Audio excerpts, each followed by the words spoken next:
Okay, hello everyone. Oh, hi Tia, we can see you. That's Dr. Higano. Everyone say hello to Dr. Higano. We finally have Seattle online.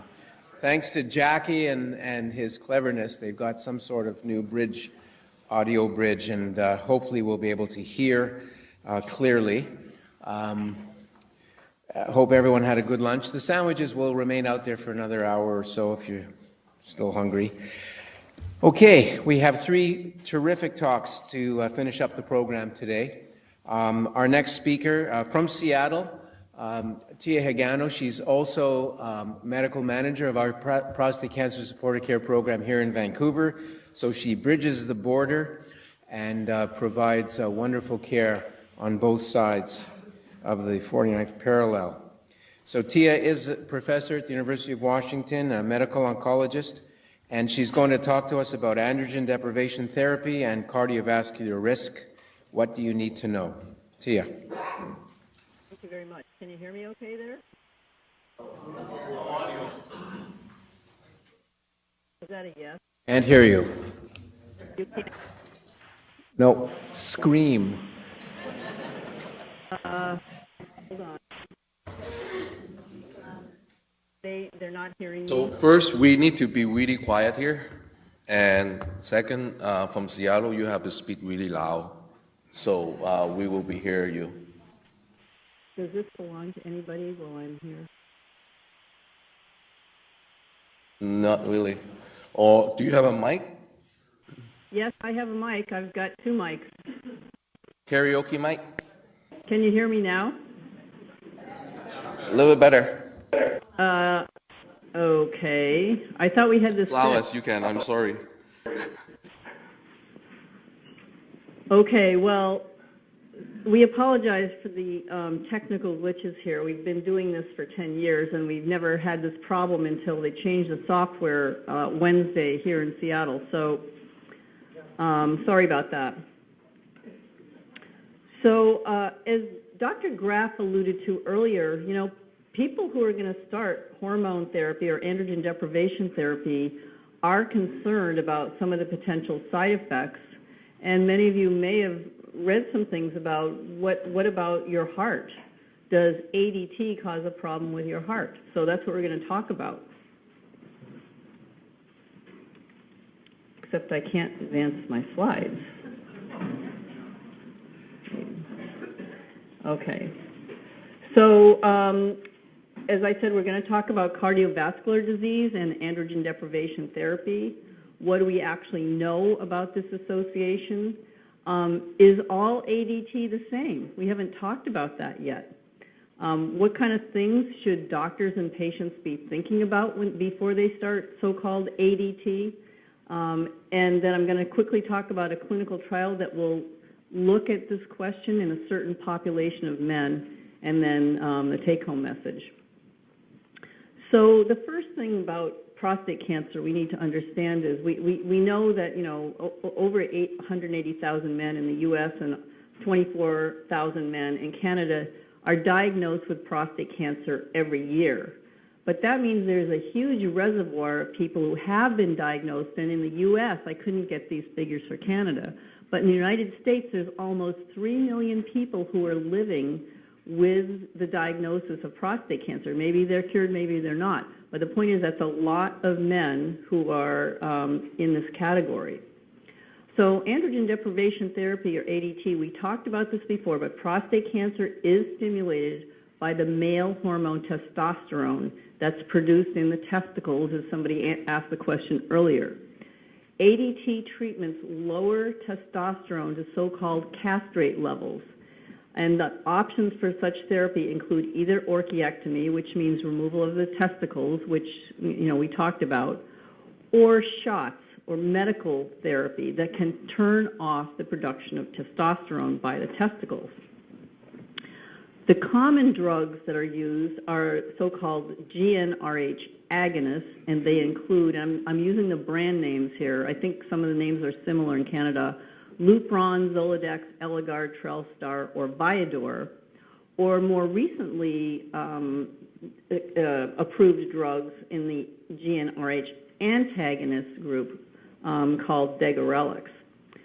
Now, it turns out that of those 2.9 million men I told you about living with prostate cancer in the United States, almost half of them at some point in time are treated with ADT. And so the question that we're trying to answer today, could have a big impact on a lot of men. So the regular reasons that we use ADT include when a guy has early prostate cancer that's going to be treated with radiation, we use it in combination with radiation for anywhere from 6 to 36 months.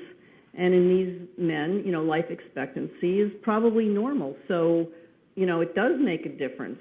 Does ADT cause problems with the heart? And then there's a group that Dr. Graff talked about, biochemical relapse. These are people who have rising PSA after either surgery or radiation. They may be treated with either intermittent or continuous hormone therapy. And many of these men will have very long natural histories of, 10 years or more. And if the PSA doubling time is short, it may be less. But the point is it's years, it's not months. And even in those with metastatic disease that spread somewhere in the body, we usually use continuous hormone therapy for, anywhere from 1 to 5 years. But even these patients can have a very long survival. So it is important to understand, does ADT make the heart bad? So Dr. Graff talked about these before, and I'm not going to belabor these. These are things that those of you who are on ADT know about. But this is what we want to understand. Does ADT increase the risk for cardiovascular disease? Well, let's just talk about what we mean by cardiovascular disease. When I'm talking about cardiovascular disease, I'm talking about atherosclerosis of blood vessels of the heart and other organs. So don't forget the other organs. So what happens with atherosclerosis is narrowing of the arteries due to so-called plaque buildup on the walls. So, this is an artery, but I figure we can relate to this better. This is a pipe that has some junk in it that prevents the flow of water. And that's basically what happens with blood inside of arteries.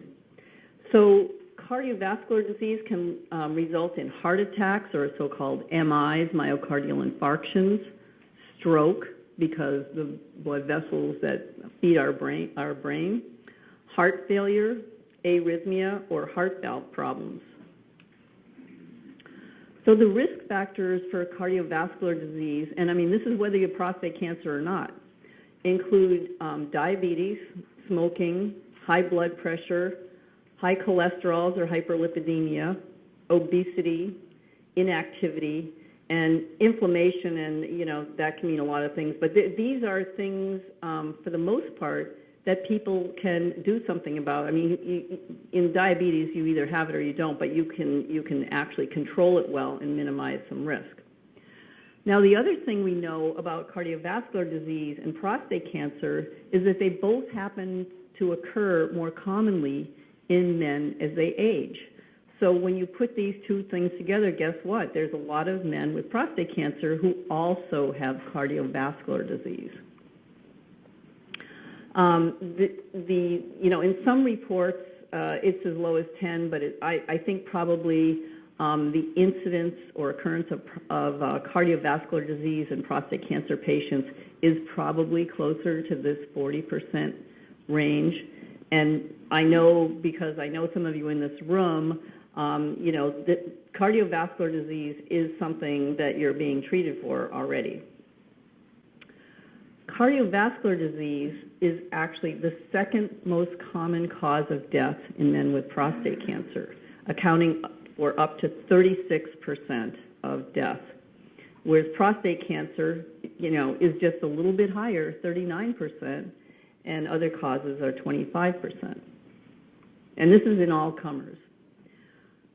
So in 2010, I got an email from somebody at the FDA asking me for my thoughts about, did I think, for my clinical gestalt, that ADT was causing a problem with men's hearts, and could that be the case? Because there had been recently a retrospective report suggesting that there might be a connection.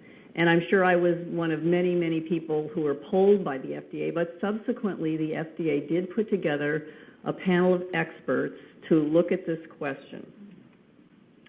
And that advisory panel in 2010 said, and I'm quoting, "It is plausible that ADT could increase the risk, the cardiovascular risk." And so based on that, the FDA mandated a warning be added to all of the drugs that treat men with prostate cancer that lower the testosterone, which says GnRH analogs may increase the risk of diabetes and certain cardiovascular diseases, such as heart attack, sudden death, and stroke. So that warning has been on the labels ever since 2010. So now, what do we know from any literature reports looking at the association of ADT and cardiovascular disease? Well, for each of these lines, each one of these is a study that looked, again, at populations of patients and looked at, were they or weren't they on ADT, and did they or didn't they have cardiovascular disease? And if there was no association between ADT and cardiovascular disease, the relative risk, and this is all statistical stuff, but if there was no association, it would be 1. But if there seems to be an association, it's more than 1. And you can see that all of these fairly large so-called observational trials, the answer for each trial is to the right of 1. So that's pretty suggestive. Now again, these trials were all done looking at GnRH agonists as the therapy.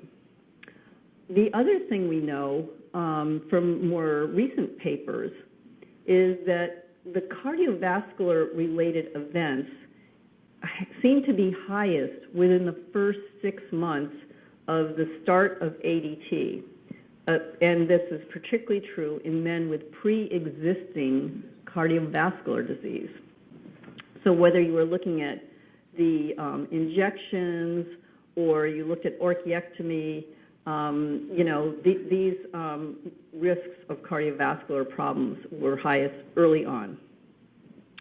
So what do we know so far? We know, first of all, that the incidence of cardiovascular disease and prostate cancer increases with age. Second, we know that cardiovascular disease is the second leading cause of death in men with prostate cancer. Third, we know that ADT seems to be associated with a higher risk for cardiovascular disease, particularly in men with pre-existing cardiovascular disease and then early in the first months of treatment. So I alluded to this before, but is all ADT the same? Because frankly, these drugs all do lower testosterone. And again, these are the names of these drugs. Now, the GnRH agonists are listed here, and then the GnRH antagonists name and brand name are listed here. You can see there's only one antagonist drug that's on the market at this time, and that's called degarelix or Firmagon. And I'll just spend the next couple of slides showing you that even though both drugs lower testosterone, there are some biological differences. And these differences, in fact, might explain other differences seen. So the common drugs, such as Lupron, fall into this GnRH agonist category. And when you give a GnRH agonist, what it does first, it stimulates these hormones in the front of the pituitary gland that then go to the testicle and say, please make some testosterone, and then the testicle makes testosterone, and so on. And but what we know is, this is sort of common biology, when you keep this up, when you keep this stimulation up, which basically is what Lupron and these others do all month long until your next injection or every 3 months, whatever it is, eventually it turns these other hormones off. And so then the testicular production of testosterone turns off, And that's what happens. I mean, the testosterone level eventually is down at the end of 1 month. When you give a drug that's an antagonist or blocker, immediately this hormone cascade is blocked. So there's no zip up of testosterone or of these other hormones here. So there is a difference biologically in some of these features, although at the end of the day, they both eventually lower testosterone. So again, this is just a quick, review, and I just put a little box around this. There's not going to be time to talk about what this is really, but this could be an explanation for why early on men have cardiovascular problems, that I already mentioned happen in the first 6 months with the agonist drugs. So there's been several clinical trials looking at an antagonist versus an agonist, not in terms of cardiovascular disease, but in terms of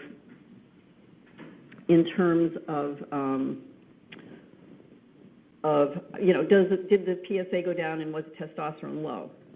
And so it's not really completely fair to use this group of 6 studies to look at this question, but it does give you some hints. So when we pooled together 6 of these studies, there's a number of men who were on the antagonist and a number on the agonist. And then they looked at those subset of patients who had a cardiovascular disease history just based on whatever they told a clinical trials person. And what they found out is in the men with pre-existing cardiovascular disease, just like I showed you in those other population studies, in fact, there was a difference in cardiovascular events during the first year. So that deaths due to cardiovascular were, these differences, and any kind of other cardiac events that didn't lead to death but were in their definition were, almost double in the agonist group, again, in men who had known cardiovascular disease. So the conclusions of this so-called pooled analysis of this study, and I didn't show you this curve, but there were no differences between either drug type in men without pre-existing cardiovascular disease, but that in men who did have it, there was a lower risk of cardiovascular events or deaths during the first year of treatment, and the relative risk was significant. So what should people be concerned about when they're starting androgen deprivation therapy? Well, some of the questions to ask beforehand, you as a patient and your doctor should both be asking this. Do you have known cardiovascular disease? Yes or no? Some of you know you do, but some...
early as and we do Sapulosel T. So yes, we have a lot of these drugs. Okay, are we back online yet?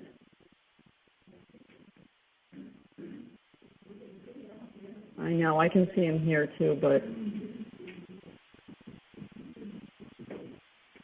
are we okay to go? Okay. Okay, so sorry for the, I didn't cut you off, I promise. Okay, I'm going to start this slide again. Do you have known cardiovascular disease? What are your risk factors for cardiovascular disease? Go back and look at that list in the slides. If you do... Seattle site, I'm sorry. We're still not able to hear your audio.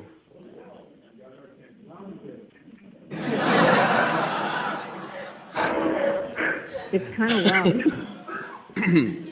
I'm sorry, but yeah. Is there something function that you need to unmute on your phone or your microphone?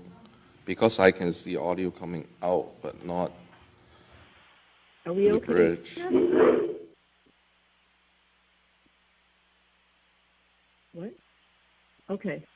So if you do have cardiovascular symptoms, what are they?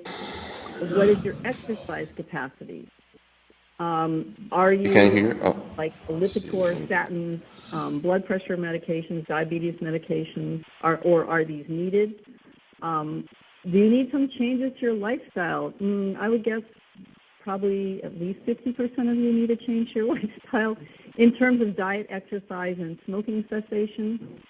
And if it turns out you do have something cardiovascular going on, maybe you would benefit actually from cardiology evaluation and maybe even placement of a stent if there's something that's actually blocked. So what do we do here? I mean, this is pretty routine in all men. We're starting on ADT. I mean, something simple we do in the office. We take the weight and the blood pressure. We check the cholesterol, the fasting glucose, something called the hemoglobin A1C, and high-sensitive C-reactive protein. We get a DEXA scan that looks at bone and body fat as well, because that's another indicator of cardiovascular risk. We get an electrocardiogram. We ask people if they're willing to see a dietary consult and physical therapy for an exercise regime, which ideally would include 150 minutes of moderate physical exercise per week. So there is right now a phase 3 clinical trial ongoing that is going to randomize 876 men with pre-existing cardiovascular disease. And it's going to be looking at the end of 1 year, is there death due to any cause, heart attack, stroke, or hospitalization for something called unstable angina, or, if you have chest pain that can't be controlled or is causing electrocardiogram issues. The men will be randomized to either get the GnRH analog, Leuprolide or Lupron, for 1 year, or will be getting the antagonist, Degarelix, for 1 year. And in this trial, they'll be looking at, different habits, alcohol and smoking, body weight, waist and hip circumference, these other diabetes-related tests, cholesterol, and so on. So when that trial is done, we will have some answers to, if you do have pre-existing heart disease, if we're going to put you on to ADT, which drug should we use? Does it make a difference? But honestly, right now, we do not know the answer to that question. So again, for patients about to start ADT, the cardiovascular risk should be considered and look at the history. If it's possible to lower risk factors such as, bad cholesterol, high blood pressure, or diabetes that's out of control, that should be done. And, you have a lot of control as patients. You can do something about lifestyle, diet, exercise, smoking, and alcohol. Now, I'm not saying you can't drink any alcohol. I'm just saying don't drink too much. So in men who have symptoms of cardiovascular disease now, I would tend to hold off on hormone therapy until they're evaluated by a cardiologist. I think that's the most prudent thing, if it's possible. It's not always possible in 100%.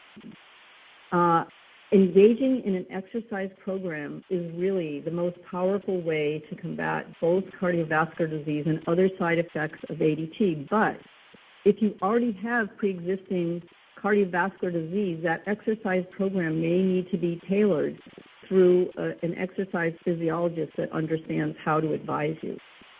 And finally, the phase 3 trial that I mentioned will help answer questions about whether there is really a difference between agonist and antagonist ADT type of therapy. So sorry for the glitches. I hope that answers some of your questions, and we'll take more questions in the Q&A period. Thank you.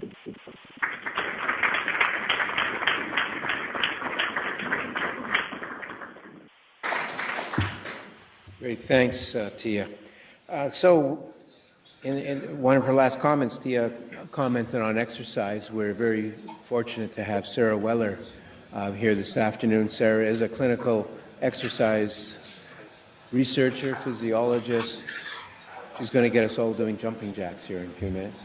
But exercise is a medicine, and there's been intense investigation over the last number of years of the use of exercise in many illnesses, including prostate cancer. Just as a housekeeping, if you have written down questions, just pass them to the end of the rows. After each lecture, we'll try to pick them up so I have a chance to sort them a little bit better before the Q&A. Sarah, why don't you come up and tell us about exercise for prostate cancer?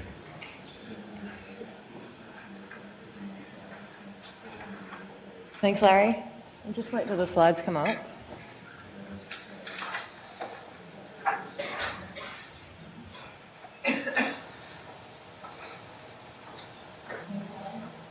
Keyboard right here? Yeah.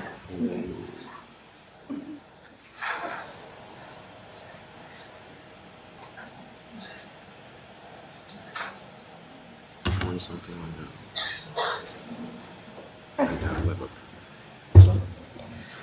Hi, everybody. Today will be a little bit interactive, so be prepared to move.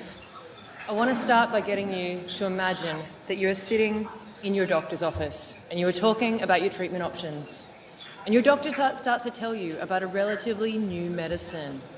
Now, this medicine is evidence-based. There are lots of research studies that support its use. It is used in conjunction with your regular treatments. So it's administered alongside regular care as an adjunct therapy. Your doctor continues to tell you that research shows that this medicine has many benefits. It may help decrease urinary incontinence. It may help to increase and maintain your muscle mass. It may help you to not put on as much fat mass during treatments. It may help you to have more energy and less fatigue when you're going through treatment. The catch, though, is that this medicine requires you to devote 3 to 5 hours a week to this treatment. But on the plus side, it'll improve your physical and mental well-being. And early evidence suggests that it may even improve your survival rates by 50 to 60%. Would you take it? Yeah. So what is this medicine? I'm sure you can guess. Exercise. Now, I mention it as a relatively new medicine because the research behind exercise as medicine for prostate cancer is still in the earlier stages. We have some very good evidence that shows that it is safe to administer, but the specifics around what we're finding are still being found. It has been shown to reduce the side effects of cancer treatments. So the side effects I mentioned earlier, there are a whole list of cancer-related side effects from treatment, and we'll go through them a little bit later. It has been shown to improve cardiovascular health, so the health of your heart and vessels. We know that many men are at risk of heart disease, as Tia was just talking about, when you have a prostate cancer diagnosis. So this part's really important. It can reduce and manage cancer-related fatigue. 70 to 80% of cancer patients will experience fatigue at some point in their journey, whether that be from the cancer, from the treatment, whether that be surgery or radiation or hormone therapy or chemotherapy, or from something else that's still a bit unknown. We know that this medicine can help improve your quality of life. We have first-class evidence to show that men that engage in the right amounts of physical activity and exercise will improve their quality of life. And we know also that exercise can help increase muscle mass, strength, bone density, mobility, and physical function. And it can also look at some of the psychological pieces there and help decrease anxiety and depression. Exercise is a medicine, and we use it as a medicine because it has a dose-response relationship to different elements of a physical body. It is a new medicine in this way, but it is a medicine all the same, and it's an adjunct therapy, so in conjunction with your regular treatment. So what are some of the benefits? We know that exercise is the most effective and evidence-based, non-pharmaceutical intervention for prostate cancer. So besides the regular pharmaceutical treatments, exercise is the most evidence-based thing that you can do to help improve your current situation. It can improve the structure and function of many of the body's systems simultaneously, so all at once. So if I'm going out for a walk, or if I'm in the gym doing resistance training, I'm not just working on my heart and my lungs, or my muscles, or my digestive system, or my nervous system, but I'm combining all of that together and working on all of that at the same time. Exercise is a safe and effective adjunct therapy for prostate cancer prevention, and also during all stages after diagnosis. So you can see the stages listed there. So the active surveillance, pre and post-surgery, during and after all types of treatment, and during long-term care and survivorship, and also during palliative care. If we have a little look at exercise and survival, this is a study I just wanted to mention. It's an epidemiological study, so it's not quite as set in stone as what an RCT would be. What they did was they looked at data from about 2,700 men, and they found that men who were physically active had a lower risk of death from any cause, just by being physically active. They also found, I'll go through this in the graph in a moment, they also found that if you did greater than 3 hours a week of vigorous intensity activity, that you had a 61% lower risk of death from prostate cancer. So if we have a look up at the graph, we can see we've got two sections here. The top is all-cause mortality, so death by any cause, and the bottom is death by prostate cancer. Yellow is light activity, so yellow shows you less than 2 miles per hour of walking, and blue is greater than 2 miles per hour, so more moderate to vigorous intensity walking. So we can see across all of this that if you did the more moderate to vigorous stuff, you had less chance of death by either all-cause or prostate cancer mortality. Now the graphs on the left are looking at less activity, and the graphs on the right are looking at greater activity. So we can basically see the smallest little bar there is the blue one in the bottom right. And so it shows that if you do greater than 7 hours a week, you're reducing your prostate cancer mortality by the most that you could compared to all those other groups. So the conclusion that these researchers made was that vigorous activity, such as biking, tennis, jogging, or swimming, for greater than 3 hours per week may substantially improve prostate cancer-specific survival. If we look at heart disease, something that we know is that men diagnosed with prostate cancer are more likely to die of cardiovascular disease than they are of prostate cancer. If we look at this graph here, we can see the red line that goes up to the top there is showing cardiovascular disease death. And the blue line that's at the bottom is showing prostate cancer death. And on the horizontal bar, it's going across the time frame. So if we look at 15 years post-diagnosis, and these guys were 65 and above, so at that point they'd be 80, a much larger percentage of men were dying from cardiovascular disease than they were from prostate cancer. So what are some of the recommendations? The physical activity recommendations that are accepted pretty much internationally are 150 minutes of moderate to vigorous physical activity per week. So 2.5 hours per week of moderate to vigorous physical activity. And 2 to 3 resistance training sessions per week. So that's weight training. Now, the interesting piece in here that I want you to take away is not just the 150 minutes, but it's the moderate to vigorous. I meet too many people that tell me, but I walk. I'm doing enough. Walking is not always enough. It can be, but it's not always. If you walk at a high intensity or you're walking up hills or upstairs, then it probably is. If you're deconditioned, walking's probably sufficient for the physical activity piece. But resistance training is also key. We need to be doing stuff with our bodies. And on that note, everyone can stand up. Yeah, come on, I'm serious. Yeah. All right, so standing up, we're going to keep our chair behind us. We're going to have our arms across our chest, and we're just going to sit back down. Yeah, sit back down. Good. And then stand up again. Yeah, you got the idea. And then sit back down. And then stand up and sit back down. How long have I got? So 17 more minutes of this, guys. Sit back down and up. All right, you can stay seated. So what I just had you doing then was I tricked you into doing a squat. All right? Now, the squat can help improve our lower body strength and in the muscles around our hips, all through our legs, even our core if we're doing it correctly.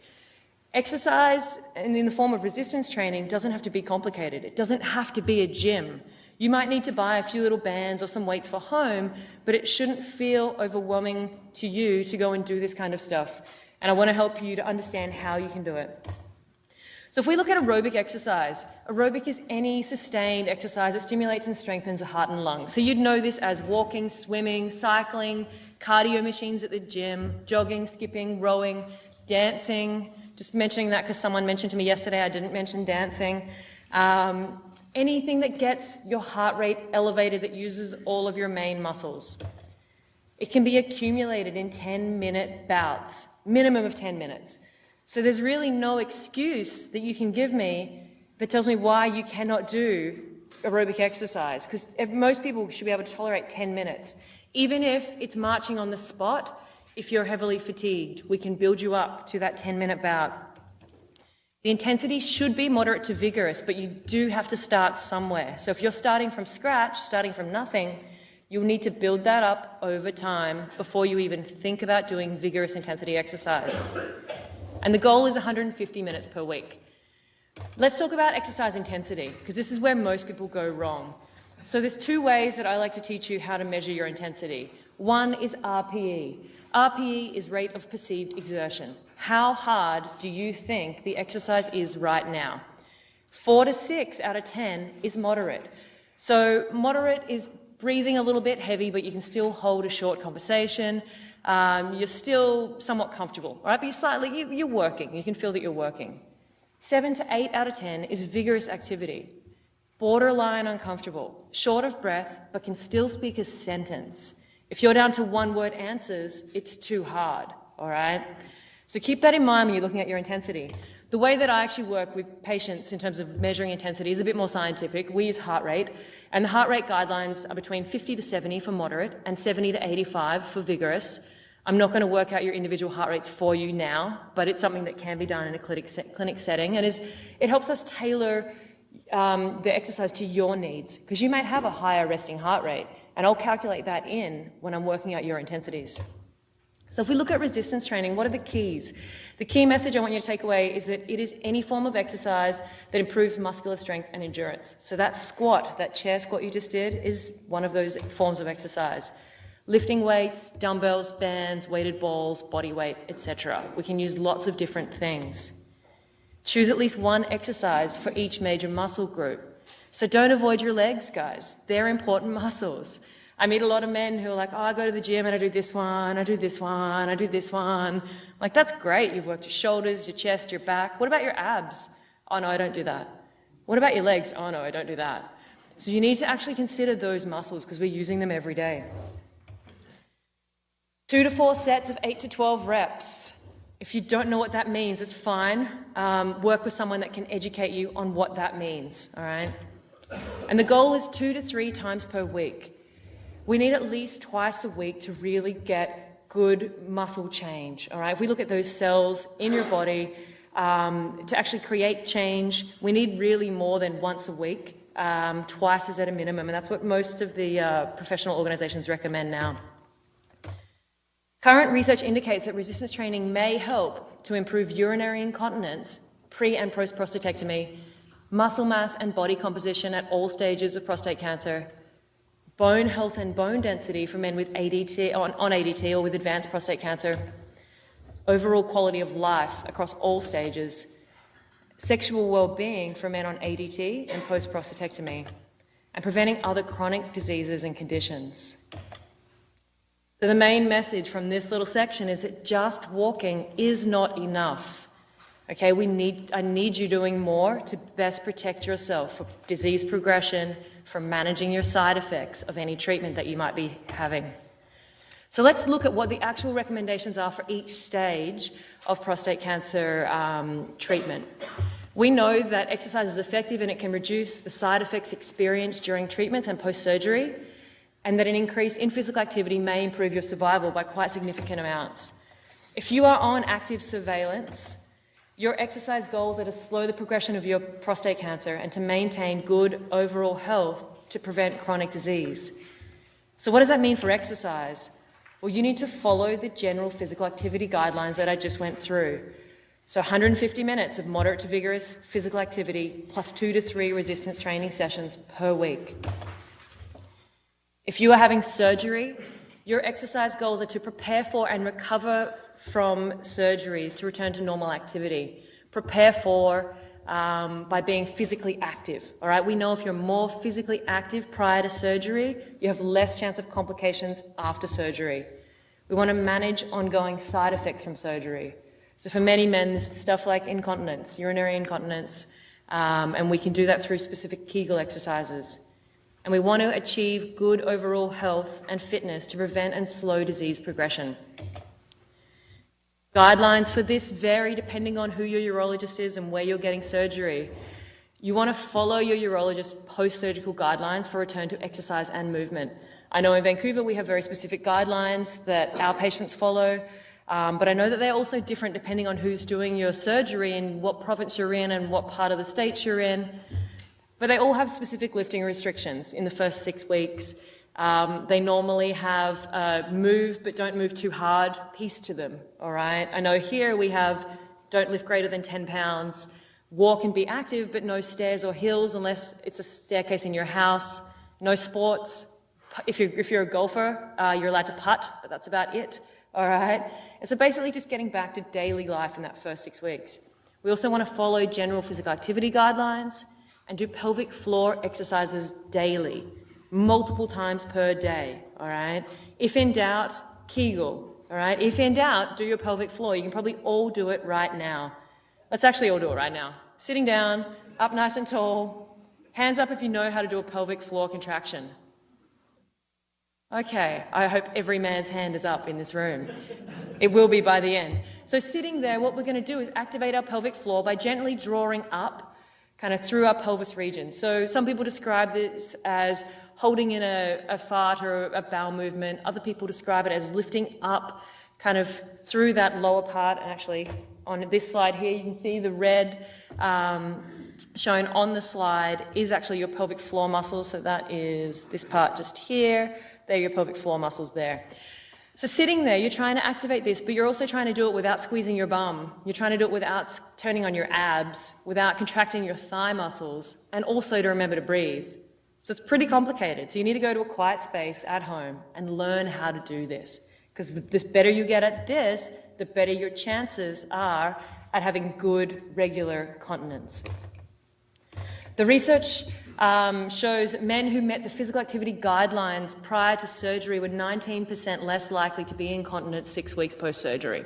All right, so there's a good reason to get started prior to surgery and to be physically active. Pelvic floor exercises have been shown to improve urinary incontinence and quality of life. And there's ongoing research looking into the value of prehabilitation pelvic floor exercises, which is basically where you do a whole bunch of pelvic floor prior to surgery to not just build up the strength of the muscle, but to then also hopefully prevent some of that incontinence post-surgery. The research is still very young in this area, but the thought is that it should help.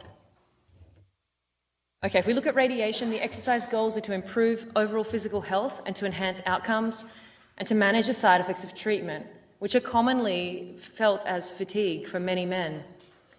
Now, if you're fatigued, you need to move. There's a common thought that if you're tired and fatigued, that you should stop moving. You should go to bed and just rest up.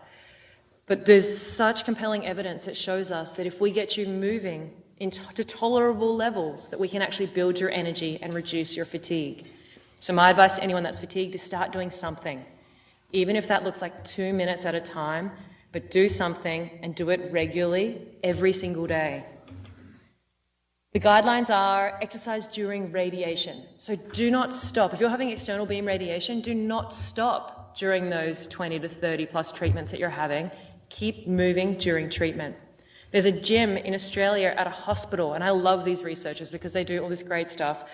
They make you, after your radiation, go straight to the gym before you're allowed to go home, and you have to work out during radiation. That, in my eyes, is going to be 20 years' time all around the world. You guys will all be doing that. And right now they're doing research on how effective it is for these guys to exercise straight after treatment and during treatment for those on chemotherapy. Follow the general physical activity guidelines, and if fatigued, try to move daily in small doses. So you might not meet the 150-minute guideline, but you might be getting 30. You might get 30 minutes in a week, and that's better than nothing, all right? So we have to build you up slowly. The research on radiation, we know that both resistance training and aerobic training have been shown to reduce fatigue in this population. One study had a 24-week intervention that looked at a mixed method, so they looked at both resistance and aerobic training 3 times a week, moderate to vigorous intensities, and they found that the fatigue went down. Another study looked at, during radiation, men who exercised regularly showed improvements in not just their fitness and their strength and their quality of life, but also a reduction of overall fatigue experienced. If we look at hormone therapy or ADT, there are lots of side effects that can be experienced from this type of treatment. Your fatigue is likely to increase, you'll potentially reduce your quality of life, reduce your bone density, increase your risk of other chronic disease, decrease sexual well-being, increase fat mass, and decrease muscle mass. The good thing is exercise can actually address pretty much all of those things if it's done correctly. Your goals on ADT are to manage the side effects of your treatment, which are pretty extensive or can be extensive for many people, to maintain good overall health. Resistance training has been shown to lessen some of the metabolic effects of ADT, so when we look at some of those weight changes and some of those things that actually put you at more risk of heart disease, resistance training has been shown to actually help with that, and also reduce fatigue and improve quality of life. And many studies have found that the combination of resistance and aerobic training are really effective with this population. So the guidelines, again, they're very similar. Follow general physical activity guidelines and also ensure that you're doing resistance training. And this is key for your bone health and your body composition when you're going on hormone therapy. If we look at the research, some Aussie researchers found that during ADT, 3-month supervised exercise program with aerobic and resistance training reduced fatigue, preserved lean mass, so muscle mass, prevented gains in fat mass, increased fitness, strength, and sexual function. A group from Portland found that 1 year of resistance training of moderate to vigorous intensity improved strength and physical function and reduced disability. They also found that it preserved bone mineral density in your vertebrae. They're still doing other research on this topic now to look at whether the resistance training in this specific way can actually really help your bone mass during this treatment. A group out of the UK found that in men on long-term ADT, that 12 weeks of aerobic and resistance training increased muscle mass and fitness.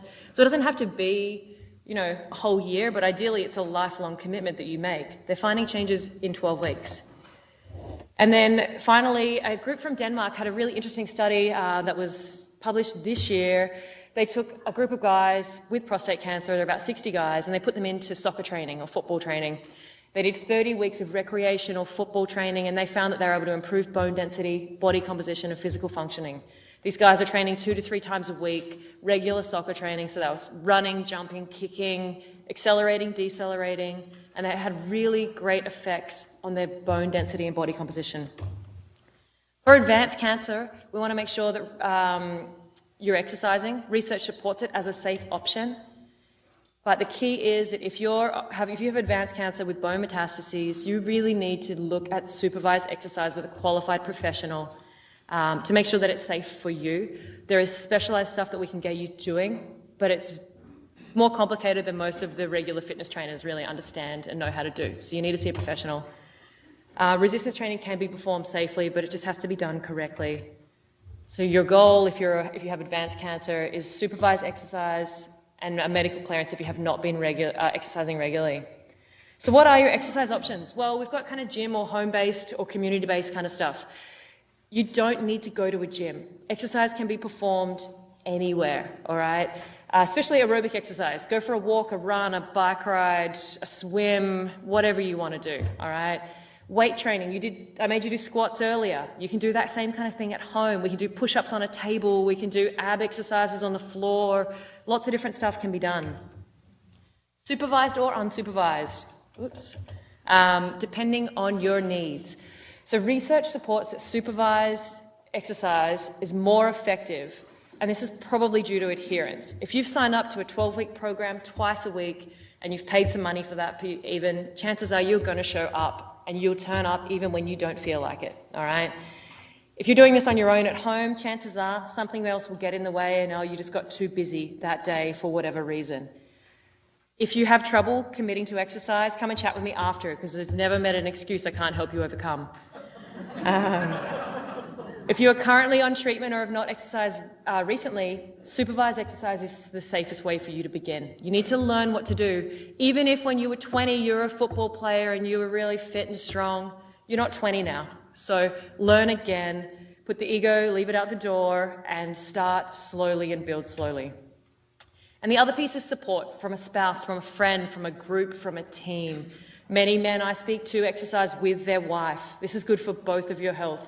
We know that if you keep her healthy and her mental health really good, that it helps improve your physical health. Okay, there's some really interesting research on that. Plus, it keeps you connected and it keeps you adhering to this exercise regime. We also want you to exercise with anyone. It doesn't have to be with your wife. It can be with your buddy. It can be with your dog. It can be with your son, whatever that might look like, all right? Groups are great. We've got some great success locally in Vancouver with the dragon boating team. There's other programs around in community centres that can help. And then teams as well. There are teams around. They're not normally prostate specific, but if you have low risk prostate cancer and you're managed on active surveillance and you're generally healthy, you can pretty much go out and do something, all right? Go and move. And if you're higher risk, then we can find something for you to do. It just might need to look a little differently. So in summary, exercise is medicine, okay? Treat it like your medicine. Really commit to it. Would you like not take your heart pill because you just decided you couldn't be bothered that day? Probably not. So treat your exercise the same way. The recommended amount is 150 minutes of moderate to vigorous physical activity per week and 2 to 3 resistance training sessions. If you go home with one thing, go home with that message, because that is key. The intensity is really important. We need you exercising vigorously enough. So for some of you, that's moderate, and for others, that might be vigorous, and for others, that might be just doing something. Just walking is not enough. I've heard too many doctors tell their patients to just start walking. Just go and walk, that's enough. It's not. The research tells us time and time again that you need to do resistance training to help improve your overall physical condition. So start doing it. Aerobic exercise and resistance training can help patients across all stages of prostate cancer, and it may improve your overall survival. Thanks.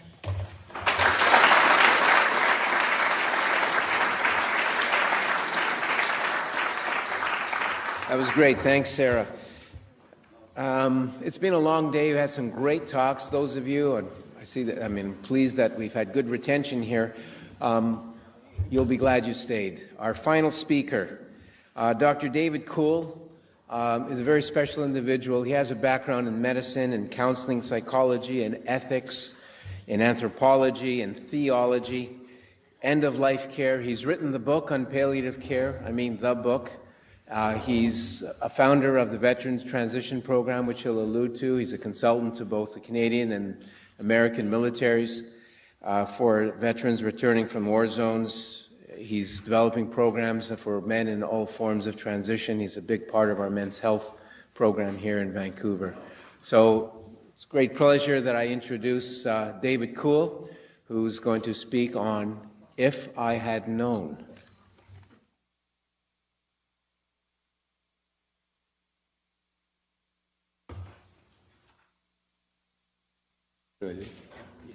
Oh, perfect. Yeah.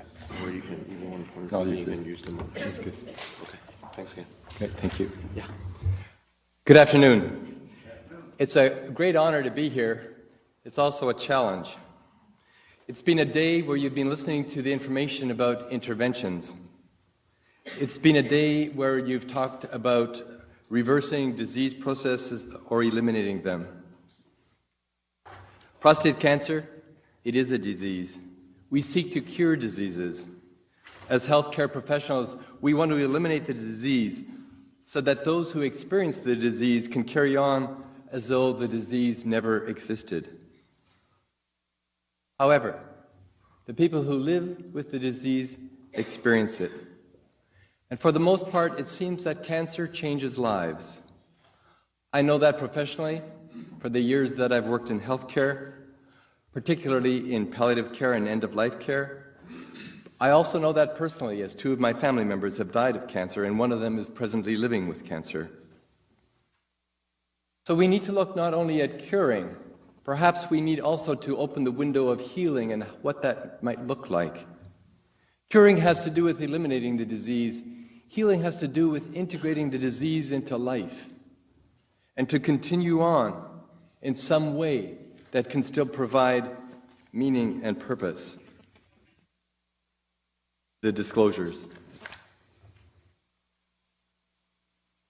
In Canada, and this number is probably not the first time you'll hear it, 24,000 Canadian men are diagnosed with prostate cancer in 2015. 4,100 were expected to die from it. On average, 462 men in this country are diagnosed with prostate cancer, and 79 men die of prostate cancer each week. Those are numbers. What are some other significant numbers? One of them has to do with the fact that the mean age of diagnosis of prostate cancer has decreased by approximately a decade over the past 15 years. That means that men are living with the disease, its treatments, and the sequelae thereof for longer periods of time. And what got my attention as I was working with the men in the military was the fact that the risk of committing suicide for men with locally advanced or metastatic disease is increasing and is twice that of an age-matched population. It's when I started saying, are the things that we've learned from working with the men in military, the transition from military to civilian life, addressing the grief and the loss, addressing the PTSD, could some of the lessons that we learned from that population serve us with regard to looking at men with prostate cancer? I know that there's a large percentage of the people in this room who heard much of this yesterday, and I ask you to bear with me. I did also ask that group of people about the comment, if they only knew, and 51 of them gave a response, which I will tell you about near the end of my talk. Before I do that, I'll tell you about the origin of where this program was developed. And I wish we had slides and information that would tell you of its success. We're not there yet. We've done a pilot project with six groups of 6 men across Canada. And it was born through the Veterans Transition Program. And you can see here, these are the features of that program, where we deal with all of those components. And perhaps PTSD isn't so much a feature of prostate cancer. Perhaps prostate cancer has more to do with grief and loss, depression, and I think where there might be some similarity, it may also have to do with a change in identity. Who am I with a prostate? Who am I without a prostate? Who am I with the side effects of the treatment that have affected who I am, how I function, how I feel, how I relate to myself and to the people around me? I'm left with the same question as the men in the military when they come back and they've lost some of their sense of who they are. Who am I and what do I want? It's not unlike flying on a trapeze for a long period of time and then realizing you have to let go of that one and grab onto the next one, but you don't know what the next one is. And for that split second, you hang on to neither. And in that split second, it's very important to ask, what is the support? What is my net? Who am I when I feel like I'm suspended, but I may feel like I'm lost, like I'm falling, and I don't know what to grab onto? What does it mean when I speak of dropping baggage? It has to do with being in the military, parts of which may have been harmful, parts of which affected me because of what I'd seen or witnessed, things of my experience that can't be forgotten, that affect me in terms of how I relate to the world, in anger, with resentment, frustration, and confusion. And in the midst of this, Soldiers come together. Soldiers belong together. Soldiers only work together. That's how they've served. That's how they learned who had their back. That's how they worked and lived together. Then they come to Canada. They're spread across the country, feeling isolated, different from the people around them, and misunderstood. How can they exist when their identity on returning is so different than when they left? And perhaps that's some of the same questions that men with prostate cancer might ask themselves before and after treatment. So when we look at assessment, we ask, what are the concerns that people might have? It's about you. How are you functioning? How are your thoughts and feelings affecting you every day? How does it affect your sense of your life, the sense of yourself, and the sense of your relationship to others? As men, we're very familiar with expressing our emotions through anger, not so comfortable expressing our emotions of sadness, frustration, and isolation, particularly challenging for men in the military.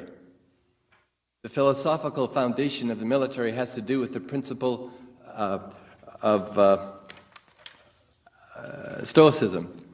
And what does Stoicism mean? Stoicism means that if I have an emotion that is interfering with my ability to function, I get rid of the emotion. It makes sense. Well, what happens to men in the military is they come home and they're still stoic. They still are suppressing the emotion. And it's perhaps a feature of who we are as men in general. Perhaps we've learned that through components of following or idolizing the military. And so the work we did with them included these components, and perhaps the most legitimate has to do with the grief work, the thawing of the heart, the thawing of the frozen self within. And we saw it repeatedly. The Veterans Transition Program is a 10-day program of residential care, 4 days on, 4 weeks off, 4 days on, 2 days on. And we saw as they came together that they were frozen. But as they started talking about the real features of their experience, being called to duty and witnessing their closest friend burn in a vehicle, being asked by one of their buddies if he could drive a particular vehicle today, because if he did, he'd meet his buddy as they went along, and that's the day the fellow got killed. So it was survivor's guilt.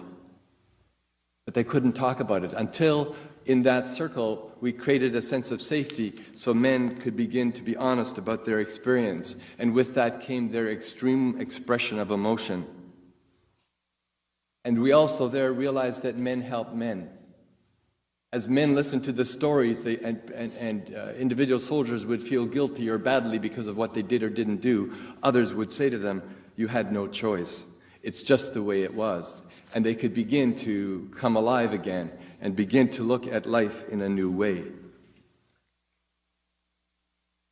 So we learned from them. We learned a lot. We also worked with them in giving them communication skills, not just with regard to the men in the room, but also with regard to their partners, because there were things that they wanted to talk about and they didn't know how.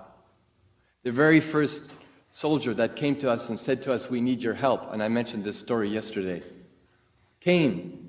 And as my colleague, Dr. Westwood, talked to him, he learned that this fellow slept under his bed because he didn't trust himself when he woke or was caught in the midst of a nightmare. He'd start pummeling his partner. He's pummeling the woman beside her. And we began to realize that there's intense work here and that he wanted to talk to people. So we developed a whole strategy of communication skills so that they could begin to be honest in terms of what was really going on the inside. So even with the session just before this that had to do with the physical well-being, vital, it's essential. And we're asking some of those same questions. What's essential with regard to the psychological well-being of men? And in this case, men with prostate cancer. We're looking to begin similar work with men in transition from professional sports to retirement.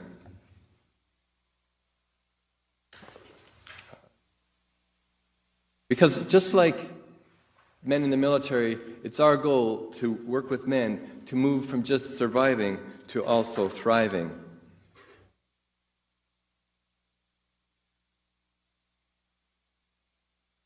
It seems that as much as transition from military to civilian life has an effect on one's identity. Perhaps that's the same when men are diagnosed with prostate cancer. Because from that moment on, they live with illness, with its treatment and its side effects. They might become aware of limitations they didn't have before. It might change their perceptions of masculinity and what it means to be a man.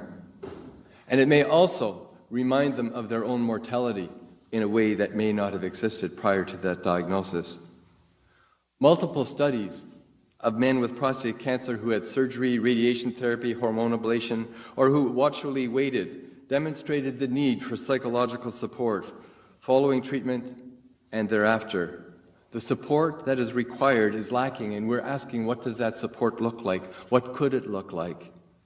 And at the same time, research in masculinity and health has shown that gender role socialization influences us such that we don't want to talk about our health concerns. We don't want to ask for medical help. And we certainly don't want to talk about this or seek psychological services, despite the fact that there's evidence they are of value.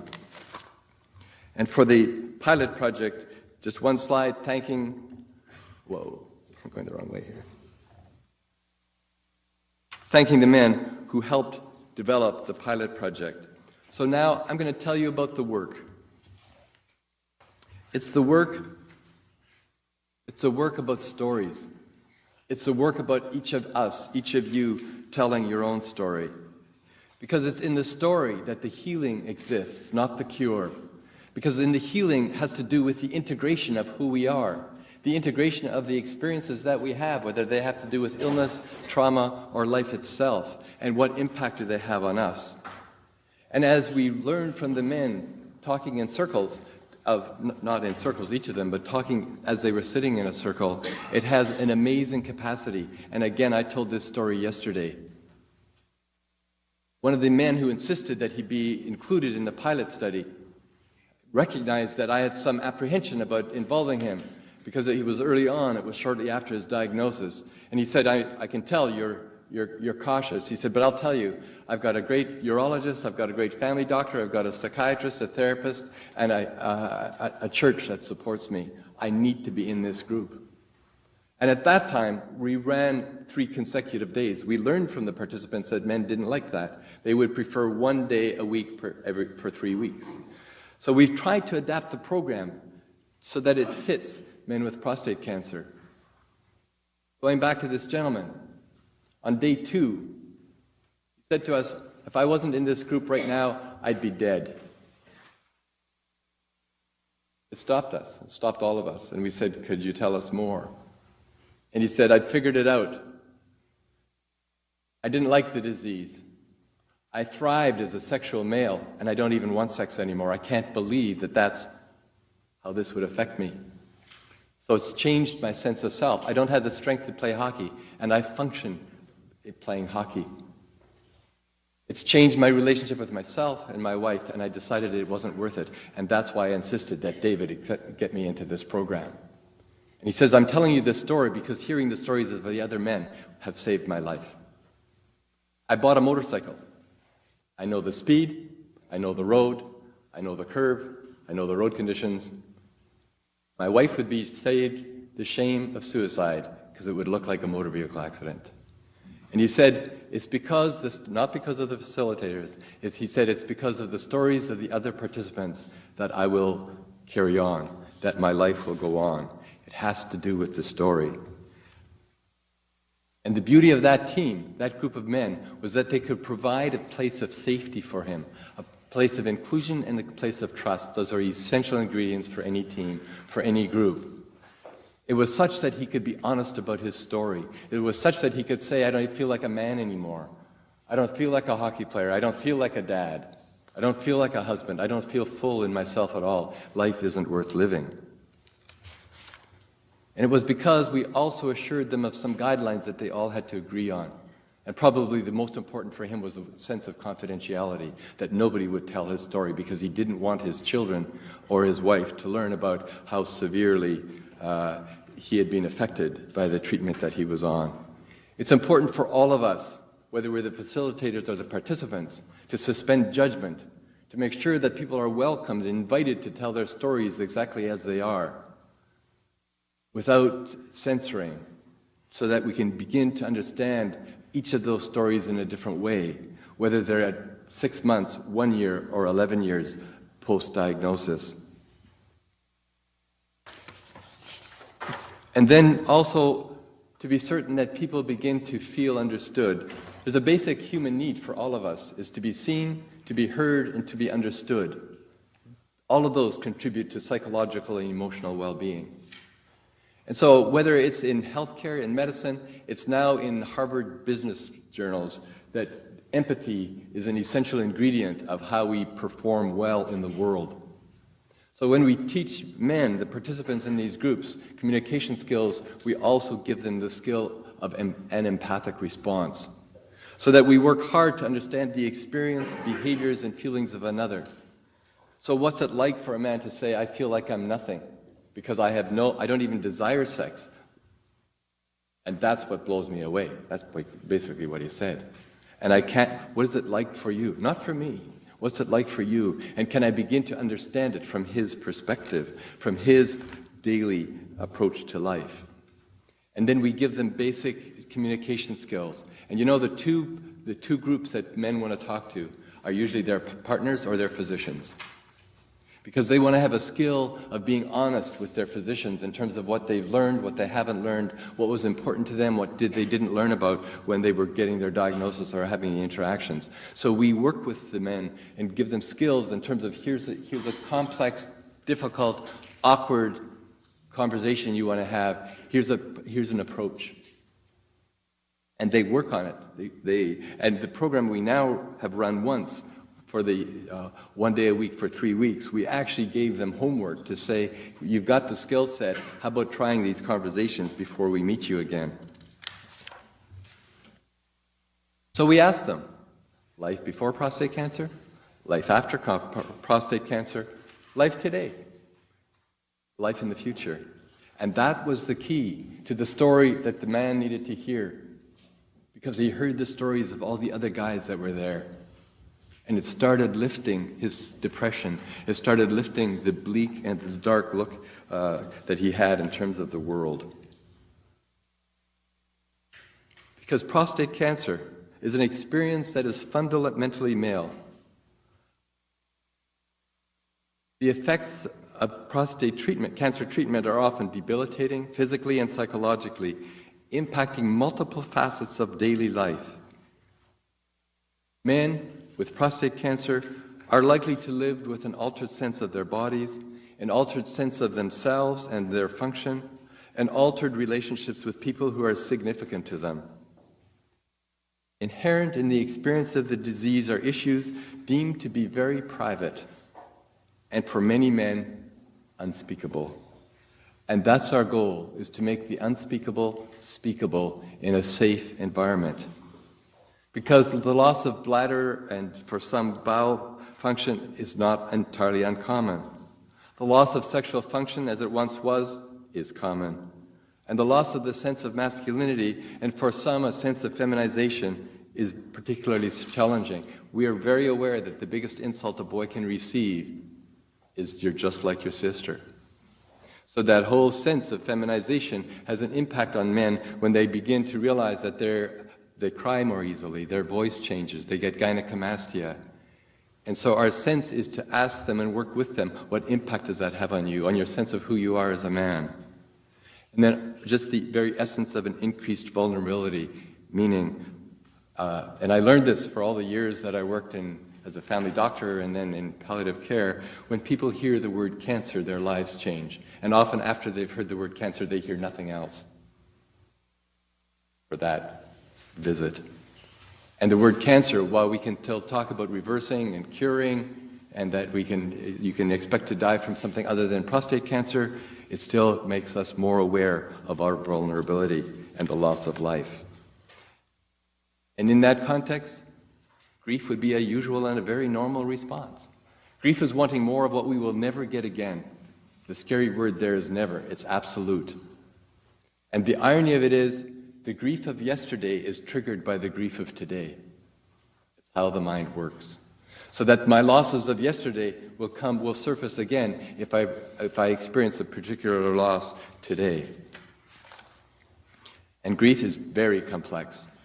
It's all of these things: anger, rage, sadness, fatigue, lethargy, fear that life will never be good again, and isolation. And we all have our own opinions about grief. My years of working in palliative care, what I learned is that when somebody dies in somebody's family, you've got about 3 months, and it happened when my sister died. You have about 3 months before somebody says to you, David, you've got to carry on. You got a wife and kids. Without an awareness that 3 months was just the beginning. If it's the death of a pet, you get 3 days before somebody says it's just a dog.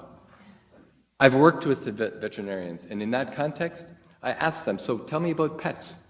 And they say 80% of the people that come to their hospital are closer in relationship with their pet than with any human being. So grief isn't what I want for you. Grief is your experience of the loss. And so we often get isolated when we're in grief, because partly we want to be isolated. We don't necessarily want to be with other people, but we're also isolated because other people don't like to be in the presence of grief. So in the circles of men, as we talk, we invite them to talk about their grief. And we learned from working with the military, we don't actually talk about crying. They don't like it. We talk about expressing what's going on inside of you. They prefer that. So we've learned a whole different language in terms of what is it that keeps men comfortable? What is it? What are the words and the terms that we can use to invite men to begin to talk, to tell their story? Because it's in the telling of the story that healing might occur. So what did we learn from the pilot projects? These 4 things. And it's not so numeric, it's not so quantitative, it's more qualitative. So what did they say? That there's a lot of emotions that they repressed because they felt expressing them would make them be seen as being weak. And they also realized that they were more aware of their own emotions, particularly the sense of loss. They had a better understanding of cancer, a better understanding of what was going on inside of them because they heard the stories of other men. And that the notion of that sharedness, of that one story becoming common to all, was tremendously beneficial to them. As I said, to be seen, heard, and understood is a basic human need. And we know from the data, and the population data, is that people that have partners live longer than those who don't. So that it's important to, if we can also in our honesty, begin to not be alone, even though we're in the company of others, we can be alone there until we begin to tell our stories, until we begin to speak our truth. And that they felt a strength in a social connection. And after 3 days of being together, they have said, the men here know me better than those I've known for 50 years. So the men who have participated in our pilot project told us they wished they had known more about the disease, the treatments, the side effects. They wished they'd known more about the experience of other men. They wished they'd known more about speaking to those that they lived with and those that they loved, and how also to speak with healthcare providers. What did I learn yesterday? I want to thank the 51 people who handed in their cards. So what I did is I typed it all out and I started categorizing them. So I'm just going to tell you about each of the categories that you provided yesterday in the 3x5 cards that you handed in at the end of our two hours together. Because I asked this question: what is one thing that you know that you wish you had known, that you know now that you wish you had known at the time that you were given the diagnosis of prostate cancer? What did you say? I'll tell you. Not in order of priority, this is just how I categorize them. Prostate cancer affects her sex life. I wish I'd known the extent of erectile dysfunction and how much I miss conventional sex. I wish I'd known that my sex life would be so challenging, that the degree of physical change, incontinence, and sexual function would have been told me about. I wish I'd been told that my penis would be shorter after prostate treatment, surgery, and that my sex life as I knew it would be over. You told me about your psychological experience, that for you, depression is a part of healing, and you wished you'd known more about it so that you knew what to expect. You were thankful that prostate cancer is not a death sentence and that education, hope, and your support team could actually change you into a better person than you were before your diagnosis. You wish you'd known that 6.5 years later you would feel as you do, although despite the fact that you'd been through a prostatectomy, radiation treatments, a male sling procedure, and 2 hormone suppression shots. And you wish you'd also known that opening up and being authentic is so beneficial to supporting and helping yourself and a loved one. Another category, assuming responsibility for your own health. There you like this. How important exercise and diet are to maintain a strong immune system and to minimize the impact of prostate cancer. You wish you'd known that you are the best manager of your own health, that you need to take better care of your body and mind, that your healthcare decisions are in your control, and it's better to claim the decisions around your health than it is to wait for doctors to treat you or wait for them to treat you. Some of you wish that you'd had treatment earlier. Some of you wish you'd had treatment later. You talk about being your own advocate in the healthcare system, that you have to do your own due diligence and ask questions. You talked about the healthcare system, another theme, and you wish somebody had told you what the prostate was, what it did, and how it worked. You wished your urologist and your family doctor had told you more about prostate cancer and what that meant. You wished your doctor had been honest when he said that he got all the cancer, but he didn't.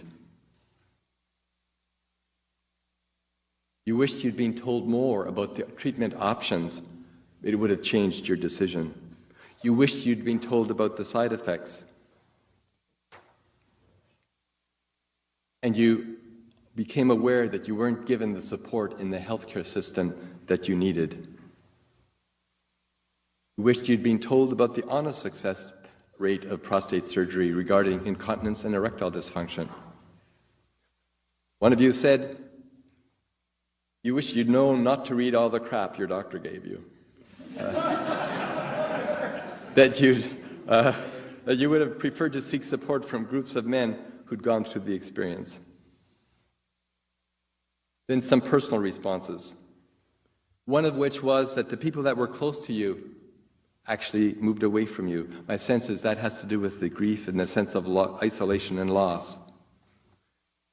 You wish that you knew that prostate cancer was not an old man's disease. And I remember being a family doctor, and a young man in his early 40s came to see me because his fiancée said, unless you get a physical, I won't marry you. He had prostate cancer. It's not only an old man's disease. One of you talked about, you wish you'd known how fast the clock ticks. You wish you'd known that it would come back after 13 years. You celebrated support, that there's support available, you valued support groups, and that there's actually positive aspects to prostate cancer.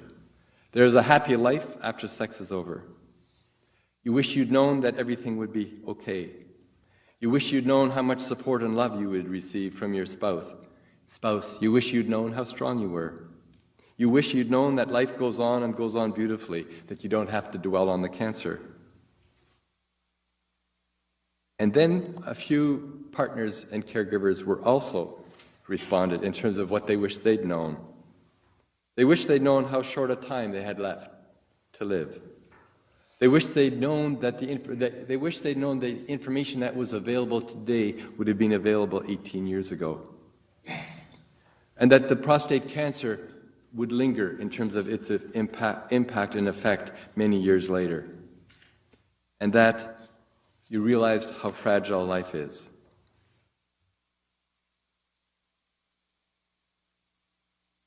I'm going to read a section from an interview with one of the participants in the pilot study. We all seem to have problems with our sexuality, he said. All seem to have problems with our bowels, bladders, and okay. So that's the new life. We're still men, and we still do the men activities, and we're still important roles in our households and in our families. You attack man's sexuality, and he's got to totally reboot. I guess it was the ability to reboot in the context of the group. Guys can get together and talk about what they can and cannot do under complaints about strengths or weaknesses, but to do it in a process where it's an ordered process, where you learn to trust, you learn about the other person, you talk about yourself, you comment on others, you're reinforced. You then get some skills of discussing what is going on with you, and all of a sudden the lights start to come on. You see sort of a bigger picture, and in my case, a more positive picture. And I could almost see in each of the group sessions, I could see different people having different aha times when the lights went on for them. Some more than others, but the times when they recognized that things from that moment on were going to be different in a way that they thought about themselves. I think that's the whole thing about men in transition, is to get the aha moment where you make that move from one state of mind to another. The essence of what we hope to capture and promote in our groups of support for men. Thank you.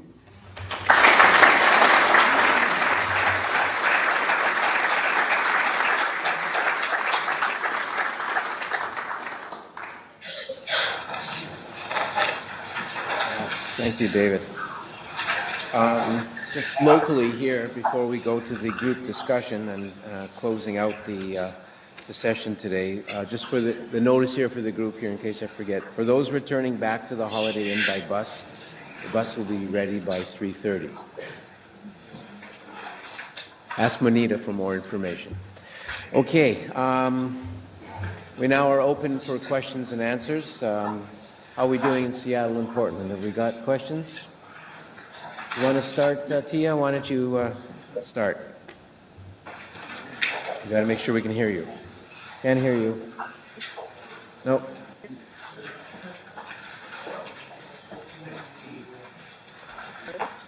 Can you hear me? Nope, not yet. Okay, I don't know if you're... Okay, how about now? Can you hear me now? Larry?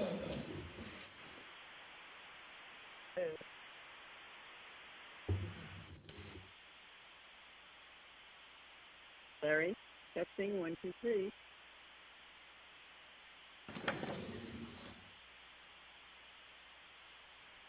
Okay, while we're waiting to get that, Sarah, there's a question for you.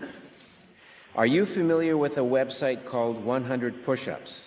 Are push-ups good for us old guys? And a second question for you is 150 minutes a week. Do you break it down to 3 50 minutes or 5 30 minutes, or any recommendations there? Okay, first question. No, I'm not familiar with that website, 100 Push-Ups. I can't answer generally whether push-ups are good for us old guys. It is a form of upper body resistance training. You can modify a push-up. So in general, yes, for most people without shoulder issues, a push-up is a good way to activate your chest muscles. I'd recommend starting with it on a wall. So you could start kind of here, progressing to a table, here, progressing to the floor, on your knees, progressing to on your toes. So it can be okay, but I can't generally say it's safe and effective for every single person. And then for the 150 minutes a week, we want to break that up over multiple days. You want to be active on most days of the week. So ideally, we kind of look at it as 5 30-minute exercise sessions a week. You want to get about 5 days in a week where you're actually being active. Yeah. Great, thank you. Can we hear Tia yet? Dom, have you got some questions from Portland? Can you hear me, Larry? Yeah. Larry? Yeah. Oh, we got Tia. I can hear you, Tia. Can I throw a question to you, Tia? Here, one of our participants is wondering about, for hormonal therapy, Lupron injections monthly versus 3 monthly or other intervals, and is there a difference? Let me just rephrase that because I couldn't hear very well. Is there a difference between 1 and 3 month Lupron? Yes. Okay. No, not as far as we know. And let me follow on with that. No. So basically, both the 1 and the 3 month depot Lupron injections lower the testosterone level. It's just that the 3 month one lowers it for 3 months instead of 1 month. However, I want to clarify something very important, and that is that I don't want people to take away the message that ADT, regardless of which one, the agonist or the antagonist, actually causes cardiovascular disease. It does not cause cardiovascular disease. The bottom line is a lot of you guys have bad arteries and you don't even know it. This is something that builds up over a lifetime related to genes and sometimes bad habits. So what we think is that in some men, this hormonal therapy makes an underlying problem worse. Okay, it does not cause it. So I want to make that very clear, because hormonal therapy, as many of you know, is part of our standard treatment that we have to give you. The other thing, let me just quickly say, somebody here asked about the difference between ADT and AST, and I believe somebody this morning might have used the terminology AST, but that stands for androgen suppression therapy, and it's the same. So, okay, I'll let you guys take off on your questions.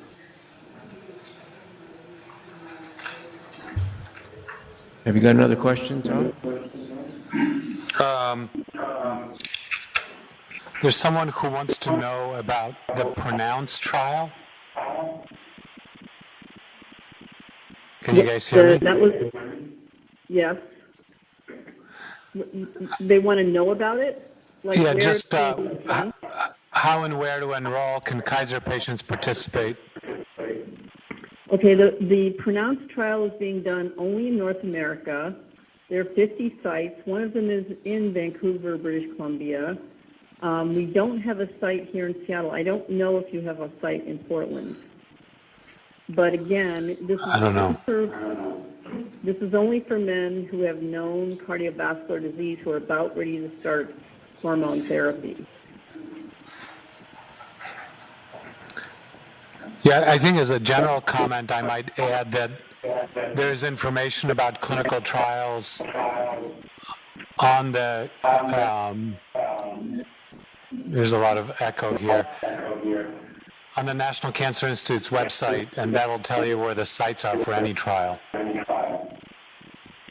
That's called clinicaltrials.gov. Okay, we got a couple of questions for you, Tia. Are the cardiovascular risk issues reversible after ADT has stopped? And how far away are we from a total cure in our lifetime? Wait a second. I think that's more than one question. Let me answer the first question first. So I think the person is asking, once you stop hormone therapy, do you go back to where you were when you started? Now, remember, I just told you that a lot of you are not completely normal in those pipes. Those pipes are already starting to have a little corrosion there. And so getting back to what Sarah Weller was talking about, exercise, the one best thing you can do is during androgen deprivation therapy is to get your lifestyle in order and exercise, because exercise can reverse some of the changes in the pipe. We don't know, to get back to the original question, can we reverse all of this after stopping hormonal therapy? But I can tell you one thing, you're not going to do it without changing your lifestyle significantly if you're not already somebody who exercises. You have to pay attention to the cardiovascular risk factors that I discussed in my talk and try to minimize those whenever possible. And as far as a cure, I'm going to defer that until next year's meeting. Okay. We might have a cure by next year's meeting? Is that what you said? That's what I said. Okay. I'm going to ask Jennifer to come up. There are a couple of questions here on radiation therapy that I thought are worthwhile asking. Quickies. Is it possible that radiotherapy for rectal cancer could cause cancer in the prostate? It's a reverse to the earlier question. And salvage radiation outcomes with and without ADT. Can you just briefly comment on those? Second question can take a bit of time, but the first question, definitely that's a possibility. And it's not common that we see it, but again, if you look at the prevalence of prostate cancer in an older population, so once men are over 70, and then you add in the additional risk by having rectal radiotherapy, there's no doubt the fields for radiation for rectal cancer basically come from behind and then both come from the sides. Generally, that's again 3D conformal, but there's always an exit dose that's substantially going through the prostate. So I would say without a doubt it does increase the risk, but from the baseline risk of developing prostate cancer, it's hard to put a number on exactly how much extra percentage risk would be there. From salvage radiation outcomes with and without ADT, very interesting question. So this is looking at people who, salvage radiation by definition is if you actually have a PSA recurrence. So it's not in addition to your surgery, it's in the cases that we know you've recurred. So you've triggered that definition. There have been 2 large trials looking at the addition of ADT. One was a French trial, another one, and it looked primarily at the agonists that we've been talking about, Lupron and Zoladex. And then the second one was, and they gave 6 months of ADT in addition to salvage radiation. The second trial looked at biclutamide. So, and they found with 2 years of biclutamide, there was actually a survival advantage. Whereas looking at the one that just gave 6 months, there was actually a disease-free survival advantage. So again, looking at, being alive and not having a PSA recurrence was improved if you had salvage radiation plus 6 months of hormone. So I'd say what we look at is in patients that have a detectable PSA, that are in good overall health, we talk about the disease-free survival benefit. I think the 2 years of biclutamide currently it should be thought about, but it's not as incorporated because biclutamide initially was thought to have possibly a cardiovascular risk, an increased cardiovascular risk. So more often if we're considering using hormone therapy for the disease-free survival benefit, we'll give 6 months of hormone therapy. And I discuss that with almost all of my patients who have a detectable PSA in the setting of salvage radiation. Yeah, did you want to add anything to that? Okay, I think you said no. I read your lips. Okay, there's a question here that I think is related to active surveillance, and any one of us can take it. Actually, I guess it's Tom's turn. I'm butting in here. Tom, it's your turn. So while you have Jennifer up there, I've got a couple of radiation questions. One has to do with the salvage radiation therapy setting, and is there a role for PET-CT, or maybe more broadly, what sort of imaging do you recommend before deciding on salvage radiation? So that's an interesting question as well. Right now, I'd say standard of care would be looking at a bone scan and CT. That being said, you need to look at the PSA that's been detected, and most bone scans and CTs are not going to detect anything if the PSA is even less than 5. Even if you look at some of the more modern PET choline tests and PSMA tests, equally, and this was shown actually in the talk about PSA recurrence, that you usually still need a PSA up around 2 to get a reasonable detection rate.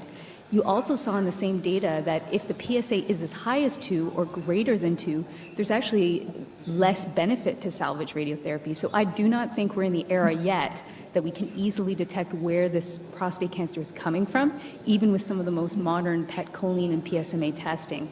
Now that might change. I think that so I would say standardly, I would not typically do a CT or bone scan in a patient with very, very low detectable PSAs after prostatectomy. If we are going to do it, I'd say it's only CT or bone scan. And in the PSMA era of PET scans, I think that's where we're going to start finding possibly more sensitivity over, I think, PET choline. I think PSMA is going to be right now in research, but I think down the line may be an area of promise. So while you're at the mic, let me ambush you with another question about proton beam therapy. Cone beam, pencil beam, are these things that people should be interested in? Could you repeat that, Tom? There's a question about cone beam and pencil beam radiation and protons. Is that an advance? So cone beam therapy and pencil beam, I'm assuming you're referring to proton therapy. So pencil beam Yes. typically is sort of scanning the prostate in a different manner than the image that I showed where it's coming from multiple areas. It may allow for a lesser treatment time, but how it's going to evolve into, and also just to add to that is, typical proton therapy always had to go through the hips, just by nature. So it didn't have multiple areas to treat, unlike what we look at with sort of now image-guided IMRT or arc therapy, where you're getting multiple beams. Typical proton therapy just came from two directions, sometimes three. Pencil beam just allows you to sort of get at it with a more precise treatment. How that's going to bear out, I think it's going to take a lot of patience to find an advantage to that kind of a treatment, particularly when we're looking at, these case series of over 20,000 patients and we're not seeing a difference. It may, in fact, make the treatment a shorter time, or may sort of become more finessed, but I don't really truly think it's going to make a huge difference on prostate cancer outcomes. That's just my own personal thought. Okay. Question on active surveillance. Given that prostate cancer is usually slow-moving cancer, and there may be a delay between the time it's diagnosed and treated, why not put the patient on ADT to halt the progression or slow the progression? Do you want to take that, Tia? Sure. Well, this is 1 year where we didn't have a big talk on all the side effects of ADT. Dr. Graff certainly mentioned many of them, as did I. The reason is because ask any of your neighbors sitting in the auditorium who are on ADT if they'd rather be off it or on it. And that will be the answer to your question. There is a lot of concern about causing problems with ADT in men who have cancer that's amenable to active surveillance. So why would we do that? If the cancer is never going to kill them in a lifetime, why would we add androgen deprivation therapy that actually may cause them long-term harm, even if it's for a short duration? Because remember, I told you that the side effects in terms of cardiovascular happen early, within the first 6 months. So I would not be an advocate of that. That might make the PSA go down, but we do not know that it has any positive impact upon overall survival.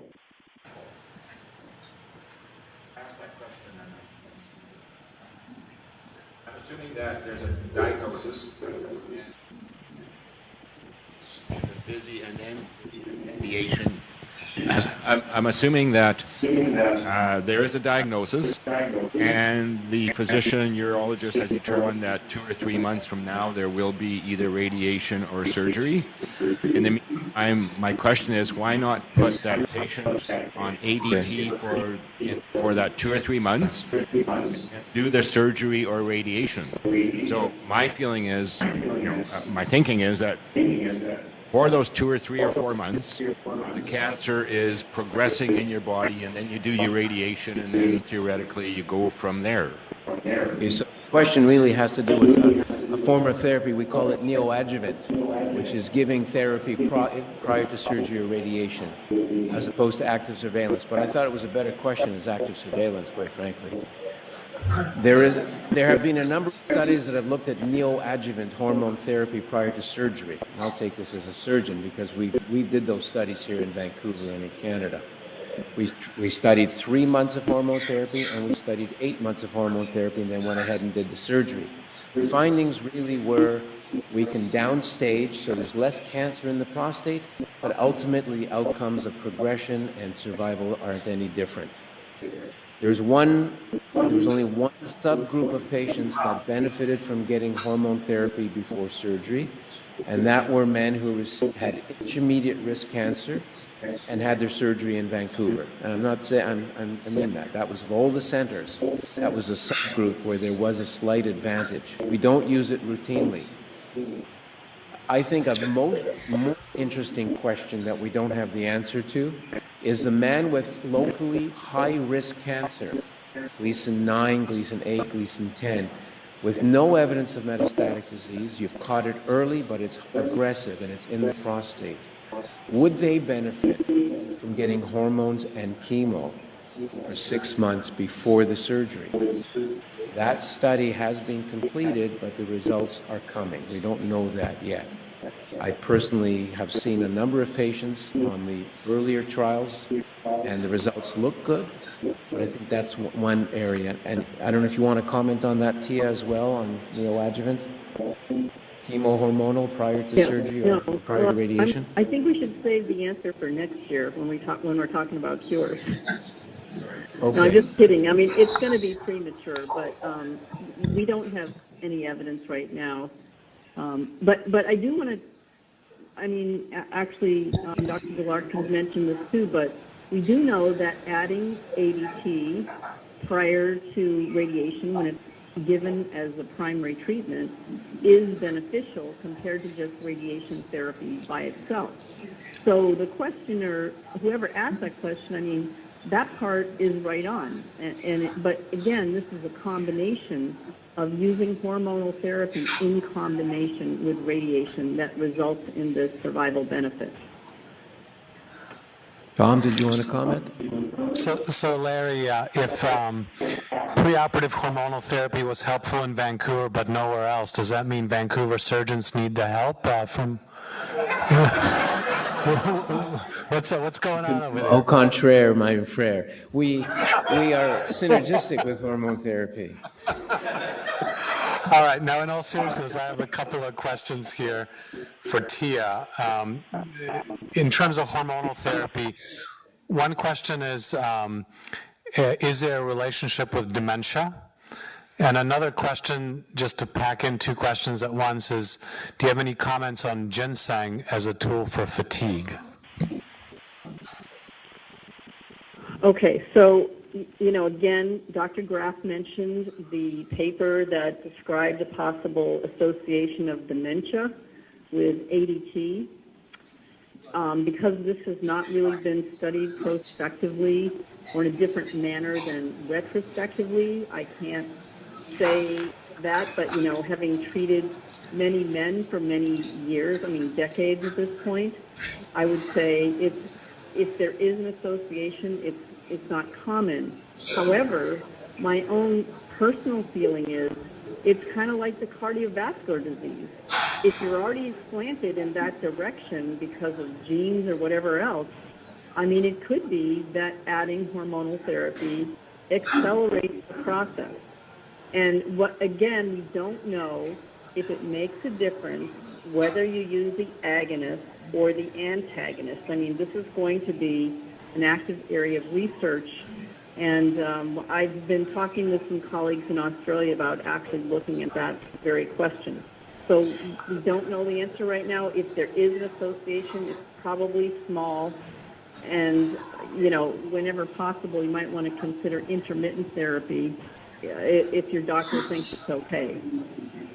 The other question was, what was the drug, Tom? Ginseng. Oh, ginseng. Oh, for fatigue?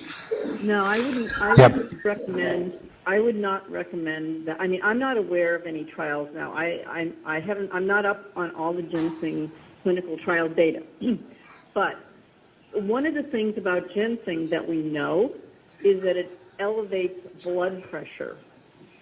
Okay? So I'm not really a big fan of recommending it for this kind of thing. Having sampled it myself, I didn't do anything for my fatigue level. So, anyway. Now, can I ask a couple questions? Yep, go ahead. Okay. So these are for Sarah Weller. Sarah, you talked about pelvic floor exercises, and someone here wants to know, what the heck do you mean by that? Okay, good question. So pelvic floor exercises refer to Kegel exercises. Does that answer the question, Tia? Oh, could you give a 1 or 2 sentence description of what that means? Yeah, sure. So within our pelvis, we have some muscles that when they tighten, they can help control our urinary flow. So if we can tighten those muscles, we can actually help prevent leakage. So urinary incontinence is one of the common side effects of many of the treatments. And so if we do these pelvic floor or Kegel exercises, there's a chance that you'll strengthen those muscles and then help prevent some of the leakage that you may experience. Thank you. Now, the other question I have for you, don't go away, Sarah.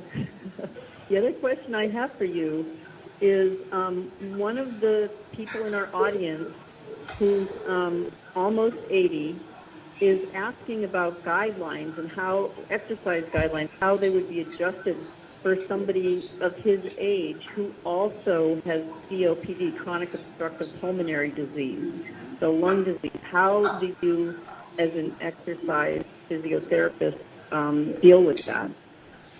That's a pretty individual question, and I'm happy to chat with that person one-on-one later. But ultimately, it needs to be modified to their capacity. So with, 80 comes into it a little bit. So as we age, there are different guidelines around how we move. It's still safe to move. So you don't get out of it that easily. The COPD makes it a little bit more complicated in terms of intensities. And I would recommend that person seek out a local, either cancer specialist or COPD specialist, exercise physiologist that can help them understand their capacities right now. So then they can start to build a plan. You need to know where you're starting from before we can really offer any advice on how to move forward from that. Okay, thank you.